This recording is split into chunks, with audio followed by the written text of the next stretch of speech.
పాకిస్తాన్ మాజీ ప్రధాని తెహ్రీకే ఇన్సాఫ్ అధినేత ఇమ్రాన్ ఖాన్ కు 14 ఏళ్ల జైలు శిక్ష విధించింది పాకిస్తానీ కోర్టు.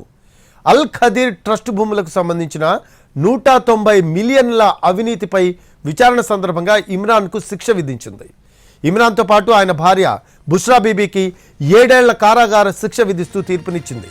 అంతేకాదు ఇమ్రాన్ కు 10 లక్షల పాకిస్తానీ రూపాయలు, బుష్రాకు 5 లక్షల పాకిస్తానీ రూపాయలను జరిమానాగా విధించింది.